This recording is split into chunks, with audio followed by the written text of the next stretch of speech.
Hey guys, how's it going? Shimbob here, and today we're going to be going over the Destiny 2 reveal stream and my initial thoughts on what we know about the game so far.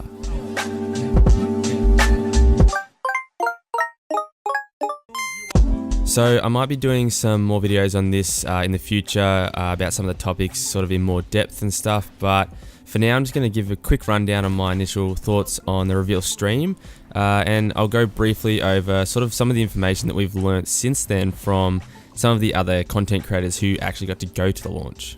So what was the launch like for me? Well, living in Australia, I set my alarm for 2:55 AM to make sure that I was up and ready to go for the stream at 3. To be honest, I haven't really been hyped for a game like this in quite a while, and I love the way they did the stream. It was super hype and really enjoyable to watch. Also, I think the way that they invited the content creators to come and basically promote the game for them was really cool and a really clever way to sort of unveil everything. So props to Bungie for that one. And otherwise the stream seemed to go pretty smoothly and was entertaining enough as well.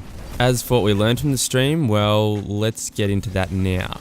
First topic I want to touch on was the extra effort they seem to be sort of putting into developing the story and the characters within this sort of amazing universe that they've created so far with Destiny 1. So while I do probably get more into PvP with Destiny, I do really love the story missions and the strikes, so to have more of that stuff and sort of better quality in-depth stuff with that, hopefully a longer story mode too, that's something I'm really keen for. I'm also really excited for the guided games system that they are implementing. To have another sort of matchmaking system and within the game is really great, and it's going to make it a lot easier for solo players, which I am most of the time, to find groups for things like nightfalls, raids, as well as hopefully after that being able to join the clan that they sort of work with if everything goes well. So then that way the individual players can then build their own networks for people to play with in the future. I think it's a really great feature and definitely was something that needed to be added in the game.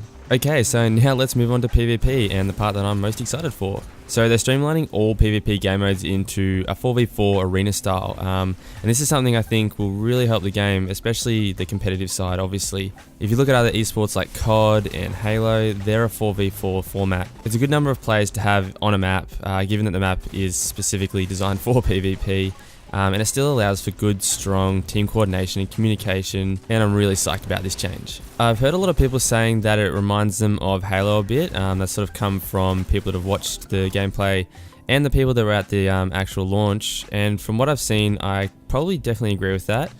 I'm not saying that the gunplay or the game is sort of trying to copy Halo or anything like that, or that it will feel like Halo or anything, but the rule sets that they've sort of put into place for PvP are some that have been tried and tested in Halo games. Now they've just got a bit of a Destiny twist to them. So 4v4 is one example. The power weapon is another. While in Halo, the power weapons spawn on the map. I like how in Destiny they're just providing the ammo for the power weapons, and that sort of gives you the flexibility to pick which power weapon you want to use. And I also like the way that things like shotguns, fusion rifles and snipers are all now power weapons. It's starting to create a more sort of sterile sort of environment, if that's a good way to describe it. It's sort of the way that I described the reason why I enjoy Halo's multiplayer so much. Sort of like a clean cut, clean slate for everyone, reasonably clean slate for everyone to sort of battle it out on. And I think if they do things right, it'd be nice to see them only have to really worry about balancing weapon archetypes, if that is a thing in Destiny 2. And not have to really worry so much about some weapons having crazy perks on them that aren't really attainable by all players within a reasonable amount of grinding. I know a lot of people will disagree with me and say that it's sort of killing the uniqueness of Destiny, but all I'm saying is just give it a chance first. I'm sure that you'll eventually grow to like it, and very likely grow to like it more than the current state of PvP in Destiny. I mean, anything has to be better than the current state of PvP in Destiny at the moment, am I right? I do hope that they also put in a competitive mode either at launch or soon after. Kind of excited to see if they announce any of that stuff at E3, or what they're going to do surrounding Trials of Osiris, or Trials of the Nine, I think it's going to be called now, what they're doing with that. That's really exciting too. I think that sort of thing will be really good for growing the competitive community, and I think just the overall PvP community. Now, just briefly, I'll touch on some of the things that I didn't like the sound of from the reveal stream. I don't want to talk about them too much because I don't like to focus on negatives that I have no control over. But there were a couple of things that sort of took the wind out of my sails a little bit when I heard them. So one of them is having no pure dedicated servers. That's a bit of a bummer for me. They've discussed how they're sort of implementing a hybrid style system that incorporates sort of more Bungie servers with a peer-to-peer model still. A little bit confusing, but they seem like they're trying to improve it, and as long as it's better than the current Destiny situation, I can't complain too much. Another big one for me and a lot of people was the fact that it's 30 frames per second cap on consoles. A little bit of a kick in the pants, seeing as people were asking for that a lot throughout the whole life of Destiny. People were even surprised that Destiny 1 was only 30 frames per second, but I understand now that the game probably isn't able to run at 60 frames per second on the current consoles, but still, everyone was hoping for this, and it just kind of sucks. So to that end, I'll be posting Destiny 2 on the Xbox One initially, and then when it finally comes out on PC, I'll get a copy of it for that as well. Which was another point, small point too, that's a bit annoying, the fact that they're not releasing the PC version at the same time as consoles.